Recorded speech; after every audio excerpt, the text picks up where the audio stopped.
Hello, guys. Let's get to part two. So let's get to chapter 8.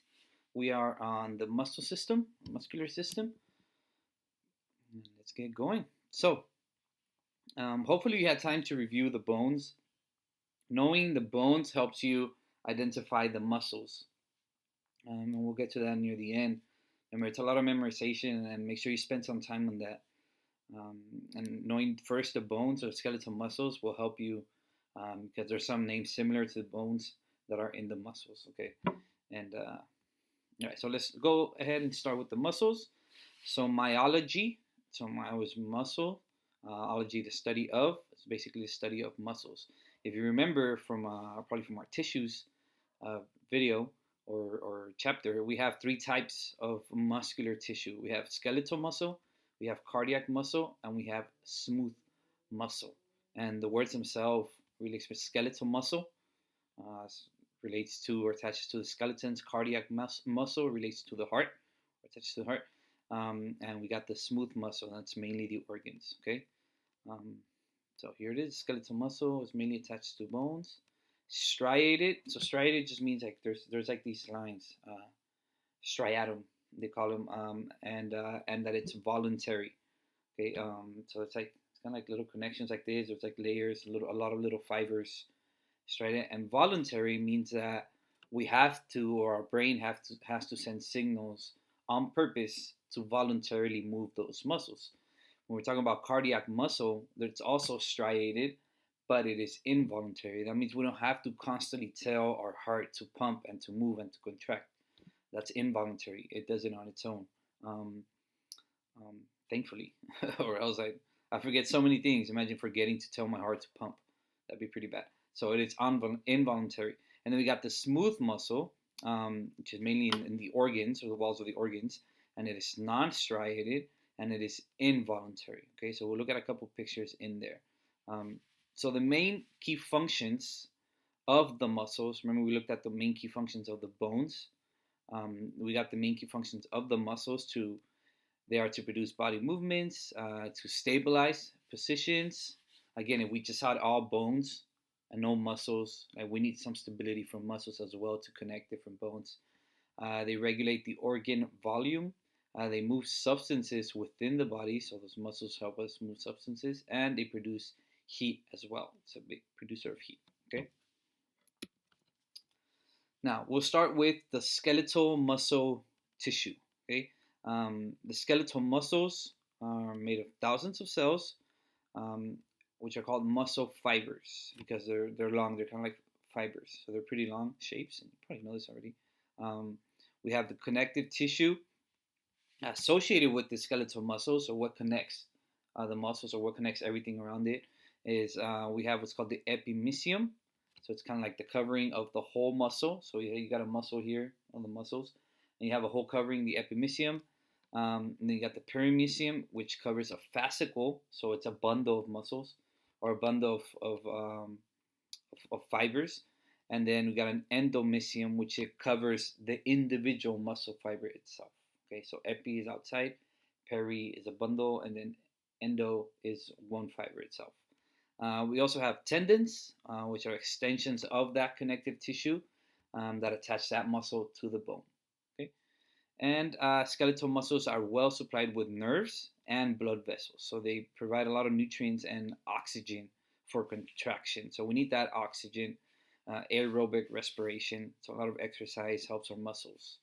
Okay, so there's a lot of nerves also to that we can send signals to it, so they can move and relay those signals. Okay. Skeletal muscle consists of muscle fibers covered by a plasma membrane. Sorry, my video covers there, called the sarcolemma. So the sarcolemma covers that, covers the muscle fibers. We got transverse tubules toward the center of each muscle fiber. I think an image is better to describe this, but the fibers contain a sarcoplasm, multiple nuclei, mitochondria, big ATP generator, myoglobin protein, and sarcoplasmic reticulum. Okay, each fiber also has myofibrils, thin filaments, thick filaments. So these are the sarcomeres. So when you arrange all these thin and thick filaments. We'll see in a picture, we get these sarcomeres. Okay, the thick filaments have myosin, and the thin filaments have actin, tropomyosin, and troponin. So those are big words. It's a lot of vocabulary, but let's get to them on a couple of images in a little bit. Okay, um, so they overlap in specific patterns. So they have these small units of muscle fibers, striated muscle fibers.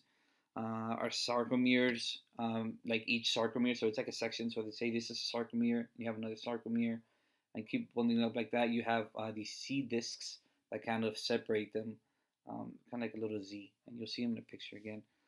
The darker area, we call it the A band. It extends all the way to the thick filaments.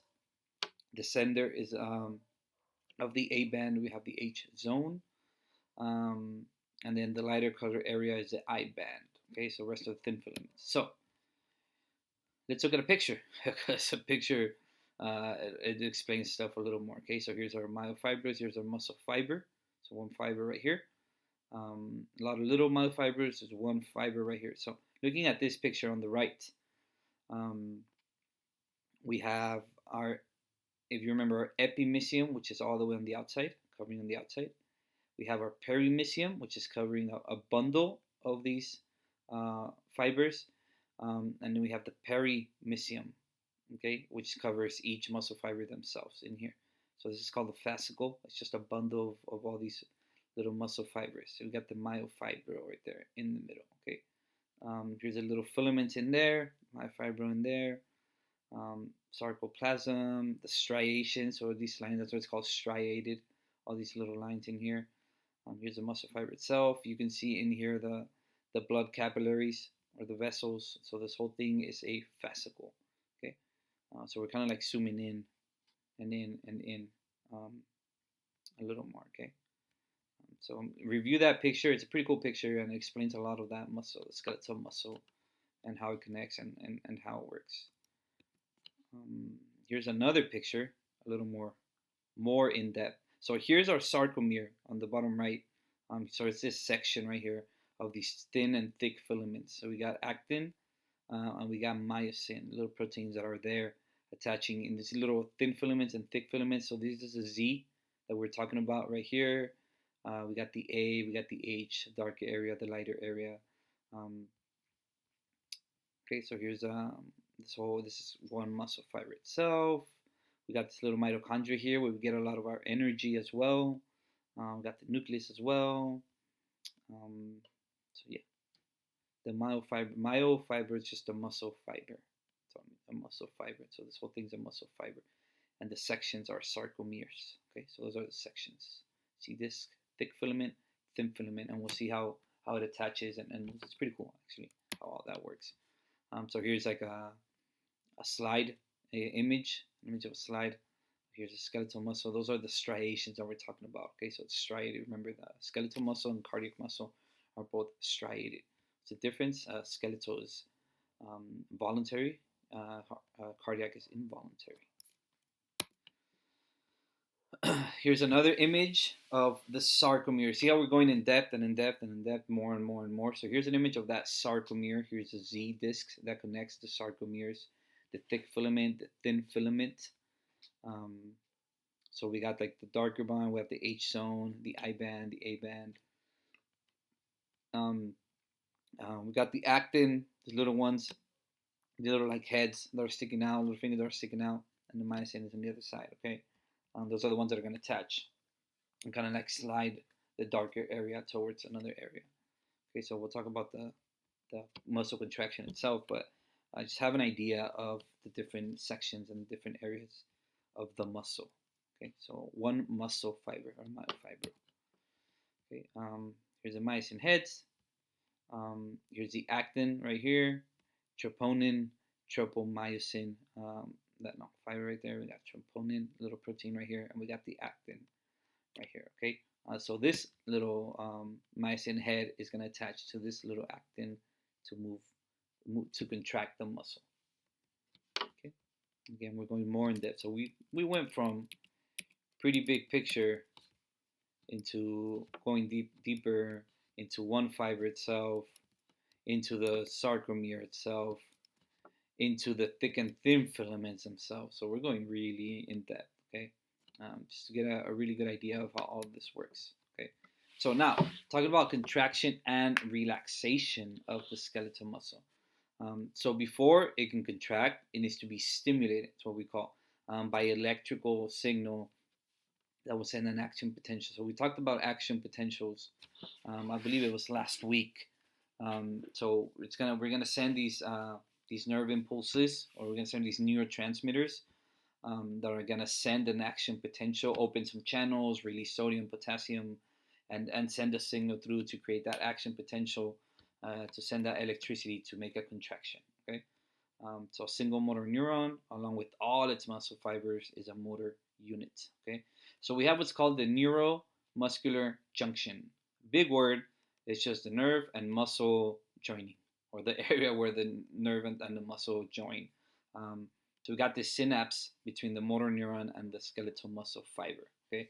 So it has a synaptic cleft. It has little receptors in there. And we'll get a picture right now of that, I think in the next slide. But so at that junction, that's where that connection from the brain, where we send that signal to the muscle, occurs. Okay, so that's where that receives. So in that neuron, we send that signal, and then in that synaptic cleft, or that little area, the little gap, we receive the signal. So we have what's called acetylcholine, to neurotransmitter that our body releases, and the acetylcholine goes in and it diffuses through that cleft, and it attaches to some receptors. So it's sent through the neuron, and it attaches to where it's supposed to attach. That's when we begin a muscle contraction. So there's going to be an inflow of sodium, calcium, or sodium ions, and that's what's going to create that spark to turn this action potential on, you could say. After the contraction, or once the acetylcholine is used, so it doesn't just keep going freely wherever, it is broken down by acetylcholine esterase. Acetylcholine esterase. It's a big word. We got a lot of big words. Okay, so make sure you reread that and get those again. But every time it ends with ACE, it's called an enzyme. So they basically break down stuff. So acetylcholine esterase breaks down acetylcholine. Okay, so it doesn't just keep going. We've got to break it down so we don't use it anymore. Okay, let me move this real quick. So we have here's our nerve, the somatic motor neuron, the axon terminal. So here's the neuromuscular junction. Okay, so this is our junction right here, this little area. Here's our end bulb, or that little cleft, or that little gap in between. And here's our end plate. Okay, so here's our muscle fibers. And there's a sarcolemma itself surrounding all of those. Okay. There's another picture. Let me move my face all over the place. Okay, so we're getting a little more in detail now. So we went back. So we came from this. Now we're zooming in here. Okay, so we're zooming in. We got this nerve impulse. We got the signal coming through this little vesicles containing that neurotransmitter, acetylcholine. Okay, so that's going to go through calcium channels open. So the acetylcholine comes in, and it's going to be able to, the vesicle fuses in that membrane, and it releases the acetylcholine, okay, into this, we call this synaptic cleft. There's this little gap in between right there. And then it's going to be released, and then we have these receptors. These green little guys are receptors of acetylcholine. So they're going to receive the neurotransmitter, and then they're going to begin that action potential in the muscles. So tell the muscles that, bro, it's time to contract. This guy's going to lift some weights. This guy's going to do some curls. Okay, so we got that neurotransmitter going through.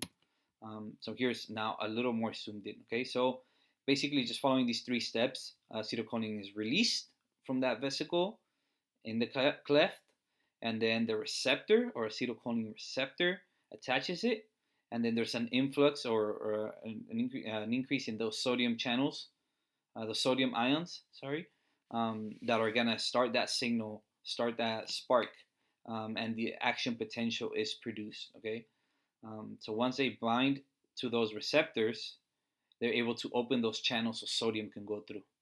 You see how the little red guys, or those little red, like spaceships, attached to these green proteins. See how these are closed, and then this one's open because those two are attached right there, and the sodium is in influx, telling the muscle, or starting that action potential, turning the muscle to start and begin contracting. That's how that works. Okay. So there's different types of medications. Actually, I think Botox is a bacteria that's able to attach to these and stop that contraction of those muscles.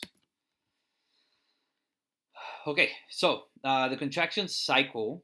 Okay, so the whole thing, just everything that happening. So we got the splitting of ATP. ATP is the main source of energy. Okay, we get ATP through food. Mitochondria produce ATP. So we got ATP is like the energy. It's like the spark. Okay. Um, so then ATPase, remember an enzyme again. ATPase splits the ATP. Once it does that, it releases energy. Okay. Once it releases energy, the myosin head attaches to the actin, forming a bridge, and then the cross bridge generates that force that swivels or moves that sarcomere to the middle, and then the myosin detaches from the actin, and myosin head splits ATP to go back to its original position again. So we'll look at that whole cycle. Okay. So here it is. We have, here's our myosin head right here, the red one. So ATPase broke it down. ATP release some energy. Then this head is gonna attach to these little yellow. What are these like? Oh, they look like little eyes, little yellow eyes. But that's actin. It's gonna attach to that, forming that little bridge. And then you see, look at the angle on this. So it's kind of like 90 degrees, and then it's gonna move it over at 45 degrees. So it's gonna contract that muscle towards the middle. So it rotates, it pulls that filament past the thick filament, so it moves it over. That's the power stroke, that section right there. And then again, ATP comes in, it's broken down to get energy, so it detaches and it goes back to 90 degrees. Then ATP again, broken down, attaches, moves it over, ATP comes in, detaches, go back to 90 degrees. So that's our little cycle, little contraction cycle. Okay. Now, this image may look confusing, but it's not. It's really all we talked about in one big image. Okay, so we got the nerve. We'll start at the top left. That nerve impulse, acetylcholine attaches to those receptors. Sodium comes in. It sends this here. So here on the top is that little, sends that little action potential. Sodium comes in. Voltage-gated calcium channels also open, release calcium into sarcoplasm. You got the little calcium ions attaching to those actin filaments. Right here on the top left, we have this acetylcholine esterase, kind of breaking all that down. We're like, all right, we're done. We don't need no more muscle contractions, or we're just going to stay there contracted. So stop that. So it's going to break it down. Okay. And then calcium binds to troponin, which is a little protein in there, exposes the myosin binding site. So the myosin head can attach to the actin. I can move it over. Tropomyosin slides back to a position where it blocks the myosin binding sites. So it doesn't always let it connect.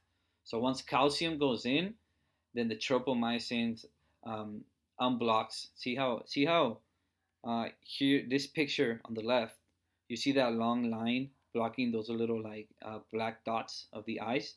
It's blocking the connection between the myosin and the actin. That's when the muscle relaxes.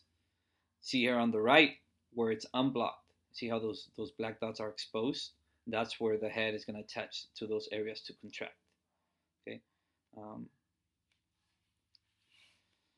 So that's our big cycle, just in 9 steps, in a lot of words, but it's basically, we talked about these 3 first, sending that potential, and then we talked about these over here. Then we got tropomyosin, which is another one that attaches. Okay, so look over that in the picture again. Go through the steps again. Make sure you understand that whole process. Okay. All right, let's move my head over to the right. Cool. Now, metabolism of these skeletal muscles or skeletal muscle fibers. Okay, so so they really muscles, either they're super relaxed or they're really working a lot, like super contracted or super relaxed. It's like one or the other. Um, there are three ways we need energy in order to contract and to relax. So we got three ways where we get ATP or energy. We got creatine phosphate. If you've heard of creatine, people that work out, build muscle. We got anaerobic glycolysis, so breaking down of food or glucose without oxygen. And we got aerobic respiration, so we got creating ATP with oxygen. Okay, so while we breathe, don't breathe, and we creatine. Okay, so those are the three little ways. Um, so we got the creatine phosphate. So the transfer of high energy phosphate group um, to ADP. So this creatine attaches to ADP to make ATP molecules. Okay, they provide enough energy for muscles to contract for about 15 seconds. Okay, so all these bodybuilders are trying to add creatine in there, so it could attach to ADP, so it allows for more contractions. So it allows for more reps. So it allows for more bursts of energy as they're working out. But the bad thing is that they're also telling your body you don't need to make that much creatine. We're getting some from the outside, so our body kind of like stops making as much creatine as possible or as much as needed, and then eventually you kind of lose that creatine production from your own body because you're so dependent on the creatine from the outside, which is pretty cool. Anybody that works out. So it does give you a short burst supposedly, but it also on the long term or on the long run, it's really not that good. Now we got glucose. Is converted to the pyruvic acid in glycolysis. So glucose, kind of any food molecule, we kind of make pyruvic acid through glycolysis, which makes two ATPs without oxygen. So that's anaerobic. Okay, that's without oxygen. So anaerobic, it can provide enough ATP for about 2 minutes of muscle activity. But also by producing that, it's also producing lactic acid. So that's all that soreness we get in our muscles after running or working out. We're running out of oxygen. That now we're making this, creating this pyruvic acid, and creating only two ATPs, but creating a lot of lactic acid through anaerobic glycolysis. That's why you gotta breathe, get more oxygen, take it in, take a break, so your muscles don't get all this lactic acid or this soreness in them. Okay, and then muscle activity that lasts longer than half a minute. It's really we get all that energy through aerobic respiration or breathing with oxygen. Mitochondrial reactions. So the mitochondria produces a lot of ATP. Okay, it yields about 36. So remember the other ones were about so a couple of ATP molecules, about 15 seconds. Then we have two ATPs. We can continue this through about 2 minutes. We have 36 ATPs. Okay, so that we get a lot of workout through aerobic respiration. We get a lot of energy for our muscles to contract and move through aerobic respiration. Okay, the inability of it to contract is called muscle fatigue, and a lot of oxygen after elevated oxygen use after exercise. That's what we call it, recovery oxygen uptake. So we use a lot of oxygen. We gotta make up for that. We gotta get some oxygen back. Whew. Maybe I'm talking too fast. We're almost done. We're on 8.6 section on the chapter. We want to continue following through as well. So we got what's called fast glycolytic, and slow oxidative fibers in each muscle. So let me move this down a little bit. You don't need me. You need the notes. Okay. So we got fast glycolytic and we got slow oxidative. So that's basically based on your genes, determines who or which person has more, either most fast glycolytic or more slow oxidative fibers. What's the difference? The fast glycolytic, so kind of the words themselves make sense. Fast glycolytic fibers, they're pretty much in activities that are fast or intense or like sprints. And when you want the slow oxidative fibers, that's when you have more of endurance or long runs, slow and easy, like long distance running. Okay, so exercise that requires great strength for shorter periods increases that fast glycolytic fibers. So we got an increased synthesis of thick and thin filaments. Okay, so depending on your activity, is the type of muscles or the type of fibers that you're going to need. And it's a lot of it is genetic as well. So that's why a lot of athletes and their kids are good athletes, and their kids are really good athletes. They pass down those genes, different types of fibers that you get, long endurance, or you get short intense activity. So if you want to do sprints, or if you want to do marathons. So that's the type of muscle fibers you're going to need: fast glycolytic or slow oxidative. Okay. Um, Whew. All right. So let's get to the cardiac muscle or the heart muscle tissue. Okay. It's also, remember, it's also striated. So we got those lines in there, but it is involuntary. So thankfully, we don't have to remind our heart or our muscles every single time to pump and pump and pump and pump. Um, so each cardiac muscle contains a single nucleus, and exhibits all these branches in there that connects with the other ones. So they're connected mainly by what's called intercalated discs. So they hold those muscle fibers together, and they let those action potentials spread from one to the other. So it's like those little discs. It's kind of like a little bridge. But in the cardiac muscle, they're called intercalated discs. Okay. Cardiac muscle tissue contracts when stimulated by its own auto or self rhythmic fibers, due to this autorhythmicity. And we also need a lot of that aerobic cellular respiration, because since it's on its own, it's doing it all the time. We need to keep generating ATP and giving it ATP to do it all the time. When we voluntarily move the muscles, or like the skeletal muscles, and we can get a little break. We're like, I don't want to work out anymore. I'll take a little break. But the heart, it has its own rhythm, so we got to continuously produce ATP. Okay. And then the last type of muscle, we got the smooth muscle tissue. Okay. It is found in the organs, and blood vessels. It is involuntary as well, so we don't have to tell it all the time, to keep contracting, but it is non-striated. Okay, so it does have thin and thick filaments, but also has intermediate filaments and dense body. So we're going to talk about the visceral, which is single unit muscle tissues. That's mainly like in the walls of the organs and blood vessels. And then we have the multi-unit smooth muscle tissues. So that's in the larger blood vessels and the larger airways, like in our lungs. Um, Fibers contract independently rather than together, on their own. Rather than on their own, yeah, together. Sorry, independently, like on their own, rather than all together. So each one does its own thing. Okay. Um, so the duration of that is longer in the smooth muscle than in the skeletal muscle. So you need, and it makes sense. I mean, you need more your organs working than you do need your biceps contracting and lifting weights. So um, the smooth muscle tone is just basically a state of continuous contraction. So they have these like machines that can measure that smooth muscle tone, and see how it continues to contract and contract. And so that means a healthy muscle that is doing it long. They can be stretched considerably, and still be able to contract and contract and contract. Okay.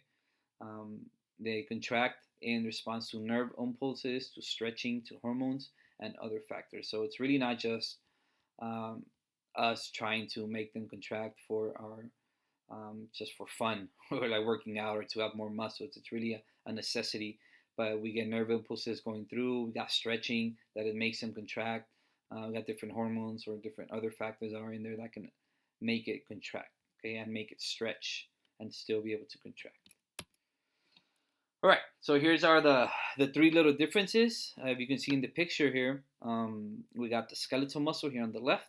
You can see that image, striated, voluntary, remember? So it's like a long fiber with many nuclei on that fiber, striated, unbranched. Then we have the cardiac muscle.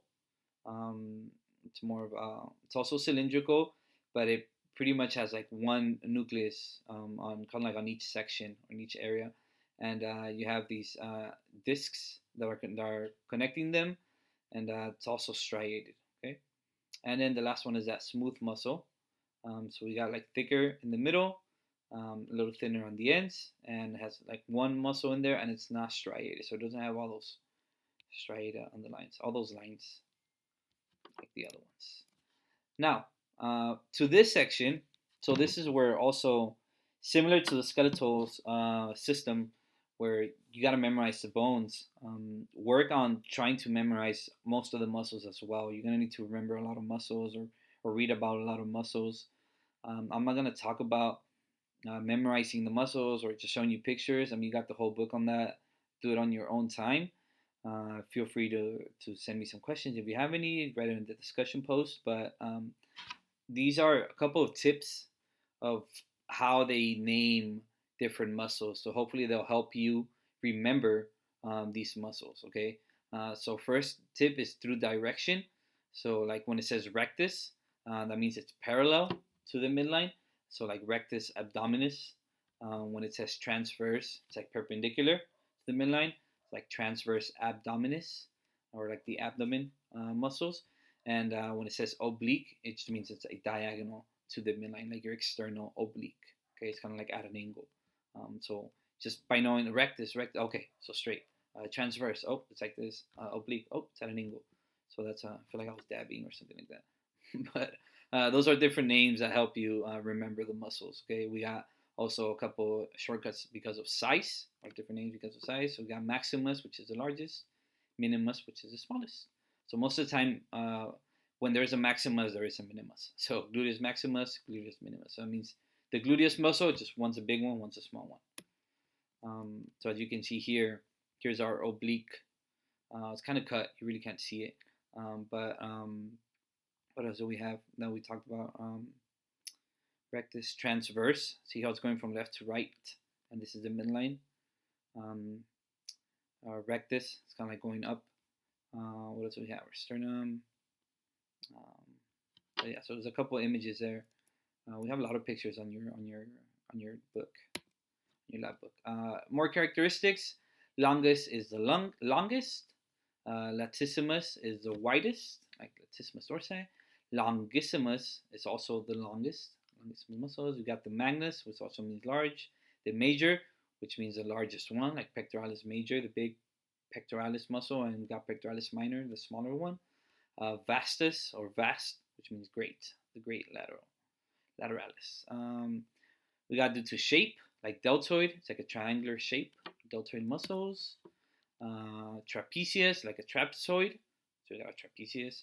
Serratus is like a saw, so we got our serratus anterior. Rhomboid, kind of like diamond shape. Orbicularis is circular. Pectinate comb-like. Flat platus. Gracilis is slender. So here's a couple of images. So serratus, you see it's kind of like that. Those lines in there, kind of looks like a saw, so they call it like that. Serratus anterior. What else we got? Latissimus. We have the major, big one, but it's actually, here's a major.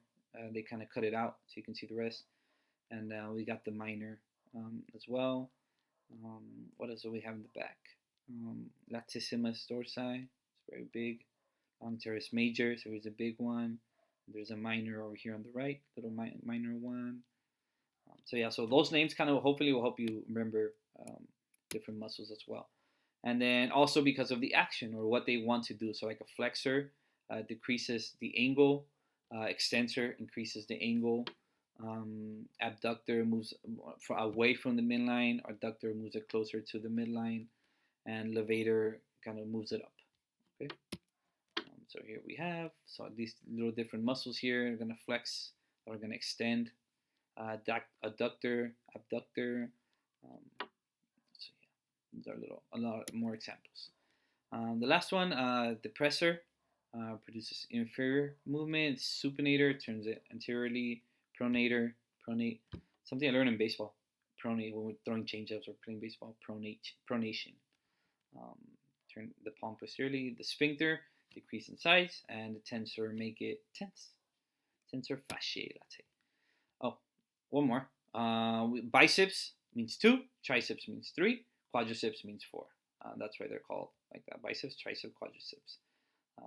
Here's a couple examples. So that is it.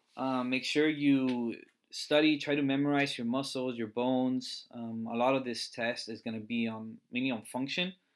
So try to know that cycle of muscle contraction, of action potential, the different sections of that muscle, the muscle fiber, the sarcomeres, the Z discs in there, the thin, the thick filaments, the function of actin, of myosin, tropomyosin. So try to remember those. I mean, I can't really test you on memory of the muscles when you can have the muscles out and you're just going to get free points. So that's more for your own personal growth and understanding for your major.